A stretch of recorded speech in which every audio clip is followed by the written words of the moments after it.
morning, everybody. Good morning. Welcome. So today we're going to get into a few topics, and luckily for me, I just figured out how to make this thing work and come together. So we're just going to jump right in. As you can see, I'm doing this while driving to work. So as you can tell, I like to live a little dangerously. But here's my gripe today. Equality. And I have a major issue with it. Not that I'm against equality, I'm all for equality. My issue with it is that it's how women use equality to their advantage, and how they claim they want to be treated just like men and equal to men. But that's a farce. Let's be clear, that's completely a joke. It's completely, what they really want is all the benefits of being treated like a man, but they want none of the hard work that comes along with living in this world like a man, and having to deal with the things that men have to deal with. Like fairness. You're never really going to come across a woman that wants fairness, right? They want fairness on their end. They don't want fairness going back to you. Like today I had a discussion with a woman, and it was a lighthearted discussion. And she was telling me about the type of men that she likes. And I love how women always tell me about the type of men they want or like, because I find it to be amusing that they shrink their pool of men that they can have. And this is a woman in my age group. So, you know, her pool is dramatically shrunken. Very attractive woman, though. One, she doesn't want any younger men. Okay, I can understand that. Two, she doesn't want short men. Mind you, she's 5'5". So for her to tell me she doesn't want a short man, she explained to me, oh, because when I wear heels. And when women say that, it's almost as if they're born with heels on their feet. Like they can't take these goddamn things off. And they'll say, oh, I want a man and blah, blah, blah. He has, you know, in case I wear heels. I'm like, so you mean to tell me I could be 5'8", 5'9", great guy, great personality. I lay the pipe right. I make a good amount of money. I'm intelligent. I communicate. I'm in touch with my emotions. And I'm a logical thinker. And I'm a very caring individual. I mean, we're not talking about me. I'm none of those things. No, I am, but still. And she's telling me, yeah, I will overlook all that because he's not tall enough. Because I know my preference. And I could find a guy with all of that. So I go to her and say, so your preference is tall dudes. And I said, how many 6 foot plus men you've had in your life? And she says to me, most of the guys I've ever had in my life have been at least 6 feet, 5'10", 6 feet. So when I wear heels, it looks right.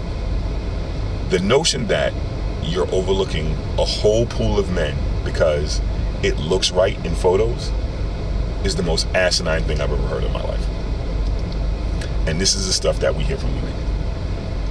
So we continue on in the conversation. She's like, it's not just that though, Vic. It's also the fact that I have pet peeves.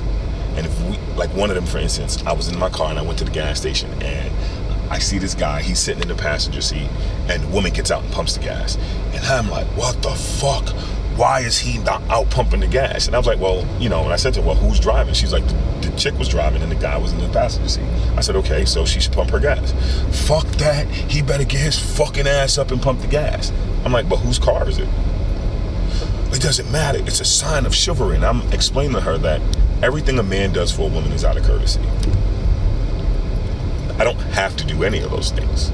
I do them because whatever. And it's like, it's not that I wouldn't get out and pump the gas, but it's not my job. I'm not a gas worker. That's your car. If I wasn't there, you'd have to pump your gas. It's not that the men won't get out and pump your gas, but you can't just automatically assume that that's something that we should do. We're not your laborer, right? And these are the things that trigger me to completely destroy a woman's idea of what equality is, because it's clearly not the same thing as everyone else's. The people that live in the real world. Women don't live in the real world. They live in a world unto themselves, which is why we still have a debate about abortions, right? And it's like, you can't tell a woman to have an abortion. We can't argue that. We can't if you have a penis, we should never even discuss whether or not a woman has an abortion.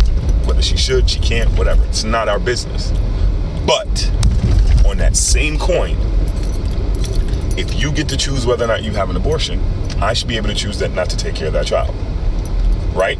We don't want to have that discussion, though, because what happens is now all of a sudden you're usurping your parental roles, right? You're better than that, right? You how dare you? You're a man. You're supposed to want to take care of your kid. But if you and I lay down together, and our purpose for laying down was strictly recreational, and somehow through all the fail-safes that we had, you get pregnant. So I'm still supposed to be on the hook for this child that you had by accident, that you chose because it's your body and your decision. So when you have that outlook, my body and my decision, you yourself should be willing and able to take care of that child on your own, because I shouldn't be on the hook for that. So it's either you're willing to have a baby and take care of it, or you're willing to not have the baby and be a murderer. That's how it's viewed, right? It's not viewed in any other way, right? Because I don't kill babies. But then you're willing to bring a child into this world where it doesn't have the fair shot that every person should have, is by having two loving parents. Everybody should have two loving parents. That's just how I feel. So if you know that the guy's like, hey, I'm not on board with that, and all you got to do is take a pill to prevent that from being selfish, because it's really a selfish thing. Because you're only thinking about yourself. You're not thinking about the child's life. And we're talking about before the child has a heartbeat, right? You're really only thinking about yourself and what life could be like. You're not thinking about what life could be like for that child, the fact that you're the only parent there. You're not thinking about any of those things. You're only thinking about what you get to say to that man and how you treat that man. You don't want to take care of a kid. I didn't want a kid. You did. So you should be solely responsible for that. Now, it's a completely different story if I say, hey, I want a kid, and then I become a piece of shit and don't take care of my kid. Then you have a valid reason to complain. But if you hit any man ever in your life, my body, my choice, then that choice should be connected with the responsibility of the financial aspect of that. But they don't want that because they don't want equality. They just want their way. So it should just be called their way. It shouldn't be called equality. Let's just give them their way and they'll be okay, right? And all this, what I'm saying, sounds sexist, but it only sounds sexist to an unlogical person or illogical person, whatever way you want to phrase it. But if you think with your brain instead of your heart and your emotions, you will know that you should not be able to make someone take care of something that they don't want. Like if we bought a dog together, you're not going to make me take care of the dog. When we break up, you're going to take the dog. So these are the things that just make absolutely no sense. And I'm not trying to, in any shape or form, help men get away with not taking care of their kids. But what I am saying is men shouldn't be forced to take care of a child that they did not want. And to say, well, you laid down, that's not an excuse. You laid down as well. We did not discuss, hey, we're going to have a baby? And then I'm like, I know I said I wanted to have a baby, but fuck that, I don't want to do it. That's a different scenario. This is us just doing this solely for sport. And when we're doing it for sport and this happens, then, we need to act like two adults and be like, hey, we didn't intend on this.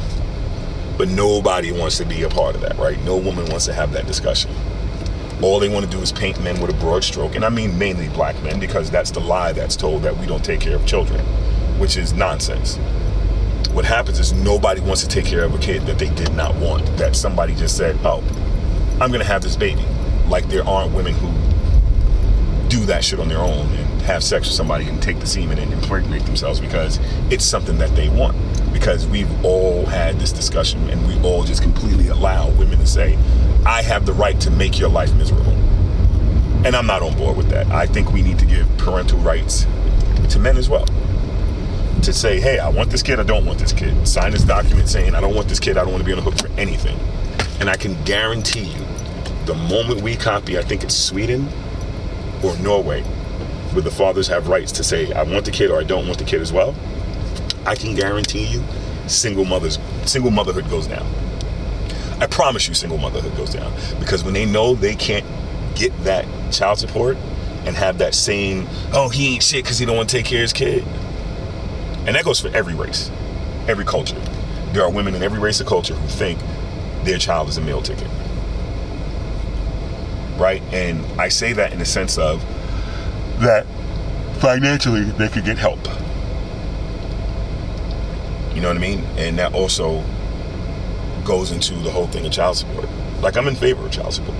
I just feel like it needs to be reformed. I just feel like, you know, there should be these stipulations of what I was just discussing a second ago about how if the woman decides to have the kid, then she should be solely on the hook for that. And it's not forcing you to have an abortion. It's still your choice. Just know that if that person disagrees with having that child, you're on the hook. For at least, you'll get government assistance for at least 5 years, like they do now with WIC and stuff like that. But once that's up, that's all you, buddy. Right? But nobody's going to want to say that because women know that that's a safety net that they're given, which is another thing of not having equality. Because you have a safety net. For whatever reason, in this day and age, we still feel like women get to have a safety net. I don't get to have a safety net if I fumble. If I fall, it's over. I got to figure out a way to get the fuck back up. I got to figure out a way to be perceived as a man again. And it sucks. Right? I don't have that luxury in life. So, are we really fighting for equality, or are we just really fighting for a way to be treated a certain way and not have to react a certain way? I don't have to do that. I'm a woman. That's what men are there for. I don't know. You guys tell me what you think. Hopefully some people see this and we can start the debate and we can really have a discussion. And yeah. So, welcome to the first video of The Unpopular Vic. Holla, hit that subscribe button, man. Let me know what you think. Let's engage. Yeah. So we can talk some shit. Peace.